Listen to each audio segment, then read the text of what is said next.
In this episode of True Worlds Chronicles, we uncover the chilling story behind one of the most notorious haunted locations in America, the Stanley Hotel, located in the picturesque town of Estes Park, Colorado. Known for its stunning architecture and breathtaking mountain views, the Stanley Hotel draws thousands of visitors every year. But beneath its elegant exterior lies a dark, eerie history, one that has led many to believe the hotel is far from empty, even when no one is around. The Stanley Hotel was built in 1909 by Freeland Oscar Stanley, a wealthy businessman and inventor. Stanley, best known for his work in the automobile industry, came to Estes Park to seek relief from tuberculosis. The cool mountain air seemed to work wonders, and Stanley's health began to improve. Inspired by his recovery, he decided to build a grand hotel that would provide a luxurious retreat for others seeking healing and relaxation. But while the Stanley Hotel may have been a sanctuary for the living, it would soon become a place where the dead seemed to linger. It was in the early years of the hotel's history that strange occurrences began to take place, and the first tragedy would set the stage for the ghost stories that would follow. In 1911, a tragic accident occurred in one of the hotel's rooms. A gas explosion in room 217. The explosion, caused by a gas leak, severely injured a maid named Elizabeth Wilson. She was left with burns and injuries that would scar her for life. But against all odds, Elizabeth survived. Despite her suffering, she returned to work at the hotel. However, something had changed. Many believe Elizabeth's spirit never truly left the Stanley Hotel. Guests who've stayed in room 217 report eerie experiences. Do you hear that? Some have heard strange voices. Others have felt a cold, inexplicable chill. Lights flicker, and the faint scent of perfume sometimes lingers in the air. The ghostly figure of a woman, sometimes seen walking through the halls, is believed to be Elizabeth, still tending to the hotel she once worked for. Room 217, perhaps the most infamous location in the hotel, carries an energy unlike any other. Visitors report waking in the middle of the night to the feeling of someone gently tucking them into bed. A gesture many believe comes from Elizabeth Wilson herself, still tending to guests, even in death. Others describe the sensation of someone sitting on the edge of the mattress, leaving a faint impression before slowly fading away. But Elizabeth's spirit is just the beginning of the strange happenings that have come to define the Stanley Hotel. The spirits of the hotel's original owners, F.O. Stanley and his wife Flora, are said to still haunt the hotel's grand rooms, particularly the music room, where Flora was known to play the piano. Guests and staff alike have reported seeing F.O. Stanley's apparition walking through the hallways, dressed in early 20th century attire, and Flora's presence is often felt in the music room, where some claim to hear the sound of piano keys, even when no one is around to play them. Even the land surrounding the Stanley Hotel plays a role in its haunting presence. The mountains carry an echo, a stillness that amplifies every crack of branch or rush of cold wind. Locals say the valley itself collects energy, memories, emotions, and every whisper of history. And the hotel, sitting right in the heart of it, absorbs it all. As night falls over the Stanley Hotel, the building itself seems to come alive. The long hallways stretch on endlessly, illuminated only by dim golden lights that flicker as if disturbed by unseen hands.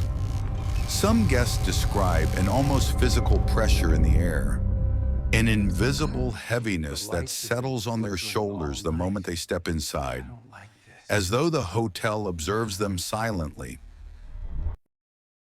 But it's not just the adult spirits who are said to haunt the hotel. There are also reports of children. ghostly laughter echoing through the empty halls, the sound of small footsteps running along the corridors. Some claim to have seen the spectral figures of children playing and frolicking as if time stood still. And then there's the Lady in White, one of the most famous apparitions at the Stanley Hotel. She is said to appear on the grand staircase, draped in a flowing white gown. Her identity remains a mystery. Some say she was a former guest who met a tragic end, but no one knows for sure. Her figure is often seen at night, her presence accompanied by a chilling sense of dread. Many longtime employees have their own stories to tell. One housekeeper recalls entering an empty room, only to find the bed neatly made moments after she had stripped it. Another staff member speaks of hearing footsteps following directly behind him during late-night rounds, only to turn and find the corridor completely empty. These workers, familiar with every nook and corner of the hotel, insist that the spirits here are very much aware of the living. Hold on, the stories don't stop there. The Stanley Hotel has an almost legendary connection to the world of the paranormal, cemented in part by Stephen King. In 1974, King and his wife stayed at the Stanley Hotel. The hotel was nearly empty, its guests gone for the off-season. And it was during that stay that King had an unsettling encounter with the hotel's atmosphere. Late-night sounds, the empty hallways, and a pervasive sense of isolation gave King the inspiration he needed to write his now iconic novel, The Shining. It was here at the Stanley Hotel that King's famous haunted story took root, and it's believed that the hotel's unique energy, its dark history, and its long list of strange occurrences helped fuel his imagination. Although the film adaptation of The Shining was filmed elsewhere, the Stanley Hotel has embraced its connection to King's story, becoming a destination for fans and ghost hunters alike. Yet the fourth floor is often said to be the most active. In the early days of the Stanley, this level served as the servants' quarters, and countless guests today speak of hearing whispering voices, hurried footsteps, and the rustling of skirts. One visitor claimed she heard children giggling outside her door at 3 in the morning, only to discover the entire floor had been empty all night. One grand staircase, with its polished wooden railings and sweeping ascent, holds its own secrets. Many visitors have captured unexplained figures in their photographs. Faint silhouettes, pale faces, or misty outlines standing on the steps. Tour guides say the staircase acts like a highway for the spirits who wander between floors, forever retracing the pathways they walked in life. Few guests know of the narrow tunnels that run beneath the hotel, passages once used by staff to move unseen between rooms. These dark, cramped corridors are said to be one of the most paranormally charged parts of the property. Investigators have recorded cold spots, shadow figures darting across the walls, and disembodied voices whispering their names from the darkness. Today, the Stanley Hotel remains one of the most famous haunted locations in America. It offers ghost tours for visitors brave enough to explore its most notorious rooms and hallways. And as long as the Stanley Hotel stands, overlooking Estes Park and the Rocky Mountains, it will continue to be a place where the living and the dead coexist. Whether you believe in ghosts or not, the eerie tales of the Stanley Hotel will always linger in the air, just like the spirits that haunt its halls. And while the Stanley is famous for its haunted past, it's also absolutely stunning. A place where history, mystery, and breathtaking scenery come together to create an experience you'll never forget. The Stanley Hotel has 140 rooms, plus a restaurant, spa, and bed and breakfast, all with sweeping views of Lake Estes, the Rockies, and Long's Peak.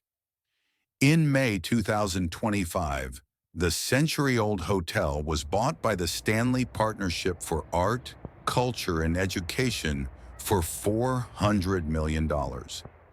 Its architecture reflects classic New England style. While it had a peaceful early history, thanks to The Shining, the Stanley is now famous for paranormal activity. Visitors love coming in winter for the snow-covered scenery, cozy fireplaces, and the peaceful, almost otherworldly atmosphere. The crisp mountain air, glistening icicles along the rooftops, and quiet, empty corridors create a sense of stepping back in time. Guests can wander the snow-blanketed grounds, sip hot drinks by the roaring fires, or watch the Rockies glow pink at sunrise and sunset. The combination of serene beauty and the hotel's mysterious history makes a winter stay feel magical, cozy, and just a little bit haunting. Join us next time on True Worlds Chronicles as we uncover another dark and mysterious chapter of history. Until then, remember, some places are never truly empty.